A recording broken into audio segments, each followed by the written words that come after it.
صحابہ کرام چھپ کر عبادت کرتے تھے، اور حضرت عمر رضی اللہ تعالیٰ نے عرض کی یا رسول اللہ میرے اسلام لانے کے بعد بھی اس طرح چھپ کر عبادت کریں، کیا ہمارا دین سچا نہیں ہے؟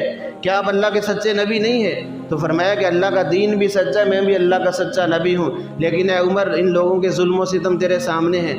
تو عرض کی یا رسول اللہ آج ہم چھپ کے نماز نہیں پڑھیں گے، آج میں بیت اللہ کا دروازہ جو کھلواؤں گا۔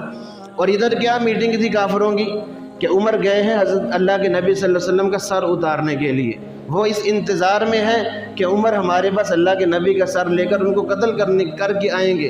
اور ادھر یہ اللہ کا عجیب نظام ہے، اللہ رب العزت نے کیسے اسباب بنایا کہ جو قتل کرنے کے لیے آیا وہ خود قتل ہو گیا، اور اللہ کے نبی کا وہ خدمت گزار بن گیا، اور اللہ کے نبی صلی اللہ علیہ وسلم کی خدمت میں آ گیا، آغوش میں آ گیا، یا رسول اللہ آج ہم بیت اللہ کے اندر جا کے نماز پڑھیں گے، آج چھپ کے عبادت نہیں ہوگی، اگر آج بھی چھپ کر عبادت ہونی ہے تو عمر کے اسلام لانے کا پھر کیا فائدہ؟ اور اس وقت پھر حضرت عمر رضی اللہ تعالیٰ عنہ اللہ کے نبی صلی اللہ علیہ وسلم کے ساتھ گئے ہیں، وہ دروازہ کھلوایا ہے، اور مشرکین مکہ دیکھتے رہ گئے، کسی کی جرت نہ ہو سکی کہ ان کو روک سکے۔ اور وہاں بیت اللہ کے اندر سب سے پہلی نماز علی الاعلان سب کے سامنے حضرت عمر رضی اللہ تعالیٰ عنہ کی نگرانی میں یہ نماز پڑھی گئی ہے۔ اس وقت تو اللہ رب العزت نے اس طرح اسلام کو عزت بخشی ہے، پھر دوبارہ کافروں کو اتنی جرت نہ ہو سکی کہ حضرت عمر رضی اللہ تعالیٰ عنہ کے سامنے کھڑے ہو سکے۔ یہی عمر بن خطاب رضی اللہ تعالیٰ عنہ کیا مقام و مرتبہ اللہ رب العزت نے دیا۔ اللہ کے محبوب نے فرمایا کہ اگر میرے بعد کوئی نبی ہوتا تو عمر بن خطاب ہوتا۔ فرمایا کہ ہر امت میں ایسے لوگ موجود تھے رہے ہیں کہ جن کو الہام کی کیفیت تھی، محدثون۔ فرمایا کہ اگر میری امت میں کوئی ایسا آدمی ہے تو وہ عمر بن خطاب رضی اللہ تعالیٰ عنہ ہے۔ اور آپ صلی اللہ علیہ وسلم نے کیا مقام و مرتبہ بیان فرمایا ان کا، کہ فرمایا کہ عمر تیری زبان پر اللہ نے حق جاری کر دیا ہے، تو بولتا زمین پر ہے، اللہ تعالیٰ قرآن بنا کر مجھ پہ نازل فرما دیتے ہیں۔ اور فرمایا کہ عمر تو جس راستے سے گزر جاتا ہے شیطان وہ راستہ چھوڑ دیتا ہے، شیطان تیرے سامنے نہیں کھڑا ہو سکتا، اللہ نے ایسا تجھے ملکہ عطا فرمایا ہے۔ اور آپ صلی اللہ علیہ وسلم ایک مرتبہ مسجد میں تشریف لائے، صحابہ کرام بھی جمع تھے، اور آپ صلی اللہ علیہ وسلم کے ایک ہاتھ میں ابو بکر کا ہاتھ تھا، دوسرے ہاتھ میں عمر بن خطاب رضی اللہ عنہما کا ہاتھ تھا۔ فرمایا کیا میرے صحابہ دیکھ رہے ہو؟ تو صحابہ نے عرض کی یا رسول اللہ جی دیکھ رہے ہیں۔ فرمایا ہاکذا نبعث یوم القیامہ، اسی طرح ہم قیامت والے دن اٹھیں گے کہ میرے دائیں ہاتھ میں ابو بکر کا ہاتھ ہوگا، بائیں ہاتھ میں عمر بن خطاب کا ہاتھ ہوگا۔ یہ ٹائٹل اللہ کے نبی صلی اللہ علیہ وسلم نے ان کو دیے ہیں، اور اس انداز میں پھر اللہ کے نبی صلی اللہ علیہ وسلم پر انہوں نے سب کچھ اپنا قربان کیا، ہر محاذ پر اللہ کے نبی کے ساتھی بنے، اور پھر کفر کا ڈٹ کر مقابلہ کیا، کفر پر ایسی کاری چوٹ پڑی کہ جس کی کوئی حد نہیں۔ اللہ کے نبی نے مانگا ہوا تھا، پھر اللہ نے وہ فتوحات نصیب کی ہیں جب حضرت عمر رضی اللہ تعالیٰ عنہ خلیفہ بنے ہیں، اور حضرت ابوبکر صدیق رضی اللہ تعالیٰ عنہ نے اپنے مرض الموت میں نامزد کیا تھا کہ میرے بعد خلیفہ عمر بن خطاب رضی اللہ تعالیٰ عنہ ہو گئے۔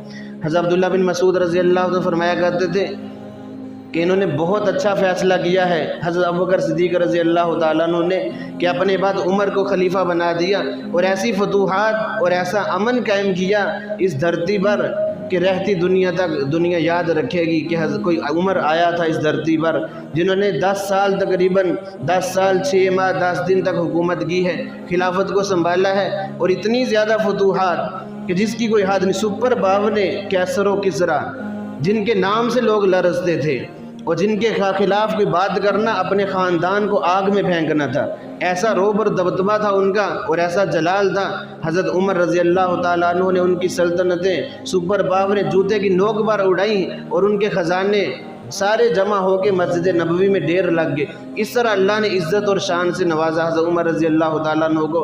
بہت زیادہ فتوحات ہوئی، لیکن اپنی حالت وہی غربت کا زمانہ، حالانکہ فتوحات تھی، 17 پہ بند اپنے سوٹ پہ لگے ہوئے ہیں، اور کیسی زندگی گزار رہے ہیں۔ وقت کا حکمران ہے، مسجد میں جھاڑو دے رہے ہیں، اور وقت کا حکمران ہے، اور جو بیوہ عورتیں ان کے گھر میں خود جاتے ہیں کہ اماں کسی چیز کی ضرورت ہو تو یہ خدمتگار حاضر ہے، بازار سے کوئی چیز لے کر آنی ہے، پانی لے کر آنا ہے تو مجھے بتائیں، میں لے کر آتا ہوں۔ آپ کے شوہر اللہ کو پیارے ہو چکے ہیں، آپ کا شوہر تو جہاد پر گیا ہوا ہے، مجھے بتائیں کیا خدمت ہے، کوئی خط بھیجنا ہے تو میں خود لکھ کر دوں گا۔ بیت المال کے اونٹ خود چرا رہے ہیں۔ یہ وقت کا 22 لاکھ مربع میل کا حکمران ہے۔ آج لائے دنیا ایسا حکمران کوئی جو پیش کرے۔ حضرت عمر رضی اللہ تعالیٰ عنہ رویا کرتے تھے، کبھی کبھی باغ میں اکیلے چلے جاتے اور وہاں بھی کہا کرتے تھے کہ اے عمر تو بڑا گمراہ تھا، اللہ نے تجھے عزت بخشی ہے، تیرے پاس کچھ نہیں تھا، اللہ نے 22 لاکھ مربع میل کا تجھے حکمران بنا دیا، تو بڑا ذلیل و رسوا تھا اور اللہ نے اسلام کے ذریعے تجھے عزتوں سے نوازا ہے۔ آج تیرا حکم ہوائیں بھی مانتی ہیں، لوگ بھی تیرے حکم کے پابند ہیں، زمین بھی تیرا حکم مانتی ہے۔ یہ وہ عمر رضی اللہ تعالیٰ عنہ ہے، زمین پر زلزلہ آتا ہے اپنا کوڑا مارتے ہیں، وہیں زلزلہ تھم جاتا ہے، اور آج تک مدینہ کی سرزمین پر دوبارہ زلزلہ نہیں آیا۔ یہ وہ عمر ہے زمین بھی جس کا حکم مان رہی ہے، اور یہ وہ عمر ہے ایک مرتبہ آگ نکلی، صحابہ نے عرض کی کہ آگ آ رہی بہت خطرناک مدینہ کی طرف، اور اپنا وہ کپڑا تھا مونڈے پہ کندھے پہ، فرمایا کہ جاؤ لے جاؤ اور اس سے کہو کہ عمر نے اس دھرتی پر عدل کیا ہے، یہیں سے واپس پلٹ جا، اور آگ وہیں سے واپس پلٹ رہی ہے۔ منبر پہ خطبہ ارشاد فرما رہے ہیں، اچانک خطبے کے دوران یا ساری الجبل کا نعرہ لگائے، آواز دی یا ساری الجبل۔ صحابہ کرام حیران ہو گئے کہ اچانک خطبے کے دوران باتیں شروع کر دی کہ ساریہ پہاڑ کی طرف دیکھو، اور یہ نہاوند میں یہ ایک مسلمانوں کا لشکر کافروں کے لیے گیا تھا لڑائی کے لیے، اور یہ تقریباً 2 مہینے کی مسافت تھی، اتنا دور سینکڑوں میل ہزاروں میل دور یہ ہوائیں پیغام پہنچا رہی ہیں۔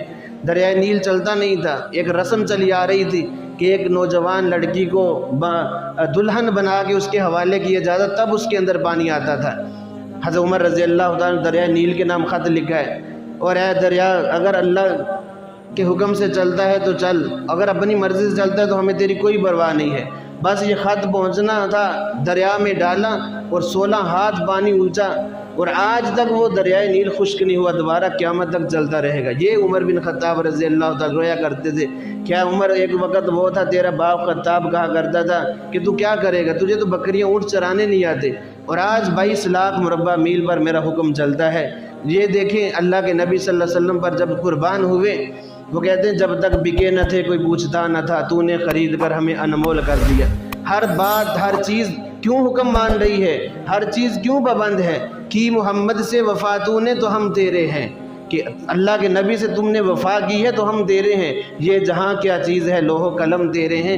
اللہ تعالیٰ نے ساری کائنات کو خدمت میں لگا دیا۔ یہ یکم محرم الحرام ان کی شہادت کا ایک پیغام لے کر آتا ہے۔ اللہ رب العزت سے دعا ہے کہ اللہ تعالیٰ میں صحابہ کرام کے نقش قدم پر چلنے کی توفیق عطا